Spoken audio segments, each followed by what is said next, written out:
Subscribe to my channel and hit the bell icon so you never miss any video from my channel.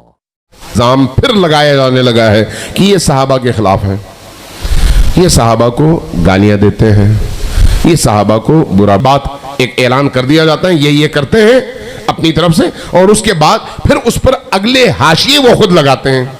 चूंकि ये ऐसा करते हैं इसलिए इनका हुक्म यह है। मैं आज बेबांगे दुहल एक बात करना चाह रहा हूं। रसूलुल्लाह के पाकीज़ा सहाबियों के कदमों की खाक को हम अपने लिए सुरमये चश्म समझते हैं और इस पर हमारा ईमान है। ये कोई सियासी नारा नहीं है। मैं आपको दलीलुल बलागा आप सबके घरों में है ना, है या नहीं है? जाके उठाइए और अमीरुल मोमिनीन की वसीयत पढ़िए जो आपने अपनी शहादत के मौके पर 21 रमजान से पहले अपने बच्चों को किया है। अमीरुल मोमिनीन क्या फरमाते हैं? अल्लाह अल्लाह, तुम्हें अल्लाह का वास्ता, अल्लाह का वास्ता क्या करो?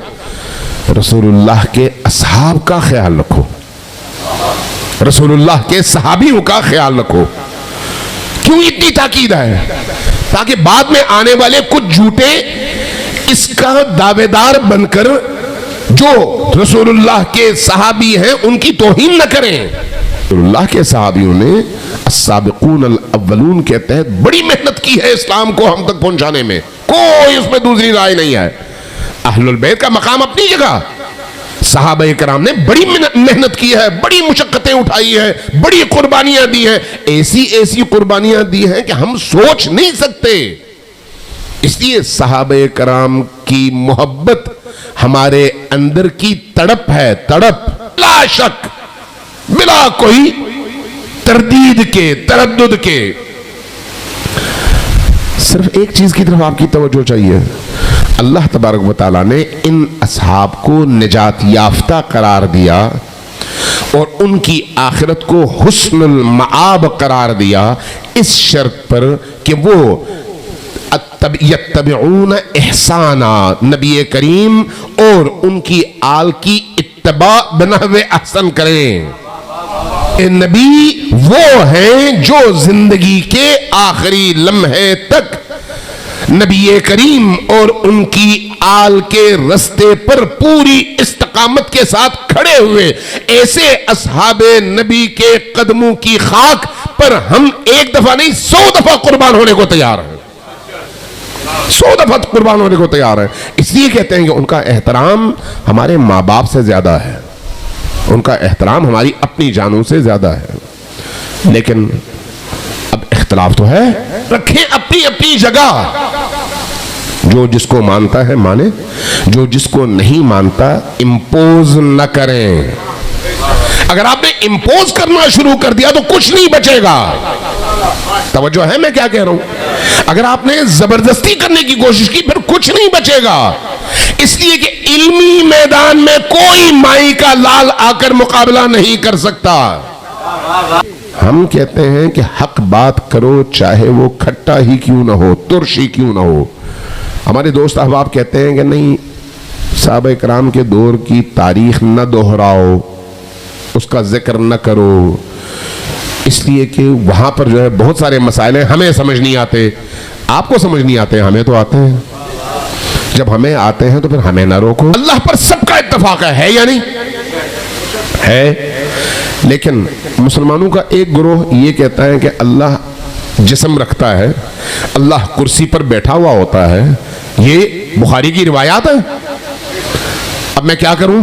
कहूं कि ये काफिर है? नहीं, क्योंकि वो उसकी तौजीह करेंगे, इसलिए मुझे कोई हक नहीं है कि मैं कहूं कि वो काफिर है। जबकि अल्लाह के जिस्म का कायल होना खुद सबसे बड़ा कुफ्र है। लेकिन मैं कभी भी ये जुर्रत नहीं कर सकता कि किसी मुसलमान के बारे में कहूं कि ये काफिर है या ये हदीस कुफ्र है। नहीं, बुखारी में मौजूद है। अब आगे चलिए। अल्लाह की सिफात के हवाले से आलम आखिरत के बारे में रिवायात हैं, बुखारी में मौजूद हैं कि अल्लाह जहन्नम में सारे अहले जहन्नम को डालने के बाद जब जहन्नम का पेट नहीं भरेगा और जहन्नम कहेगा हल मिन मजीद, कुछ और चाहिए, तो अल्लाह अपनी एक टांग डाल देगा ताकि जहन्नम का पेट भर जाए। तो ये कुफ्रिया बात है। हम नहीं कहते कि ये काफिर है, नहीं, कभी भी नहीं कहते, क्योंकि हमें इस बात की इजाजत नहीं है कि हम किसी मुसलमान कलिमगो को काफिर कहें। इल्मी बहस अपनी जगह कर सकते हैं, इल्मी बहस हो सकती है। ये है तौहीद के हवाले से। अब आगे बढ़िए रसूल की रिसालत के हवाले से। हम सब मुसलमान एक हैं इस मौजू पर कि रसूलुल्लाह सल्लल्लाहु अलैहि वसल्लम 1,24,000 अंबिया में आखिरी नबी हैं। हम सबका एक ही अकीदा है, ऐसा है या नहीं? और हम सबका अकीदा है कि वो खातमुन नबीयीन हैं, उनके बाद कोई नबी नहीं आएगा। हम सबका अकीदा है, जो खातमुन नबीयीन न माने वो इस्लाम से खारिज है। पता है, एक ग्रोह उठकर कहता है कि वो गुनाह भी कर सकते हैं और गुनाह करते भी थे। बाज ऐसी बातें जो मेरी जबान नहीं ला सकती, मैं नहीं तकरार कर सकता, नहीं सुना सकता आपको, ऐसी बातें हैं, लेकिन बहरहाल मैं उसकी तरफ नहीं जाता। कहा जाता है कि वो मासूम नहीं थे। मासूम न होने का मतलब क्या है? ये कि जब वो वही लेके आते थे तो वही पहुंचाने में मासूम होते थे, बाकी दुनिया के कामों में हमारी तरह होते थे। जैसे हम वैसे वो, इसलिए वो और हम एक दूसरे को चैलेंज कर सकते हैं। अगर हम तौहीदी कुरानी नुक्ते नजर से देखें तो खुद ये कुफर तक जाके खत्म होता है, लेकिन हम नहीं कहते कोई काफिर आए, नहीं कहते। क्यों? इसलिए कि ठीक है, आपने ये समझा, मजीद तहकीक करें, आपकी अकल ठीक हो जाएगी, आप समझ जाएंगे कि रसूल करीम को मासूम होना चाहिए और हर मामले में मासूम होना चाहिए। उसके हजारों दलाइल हैं।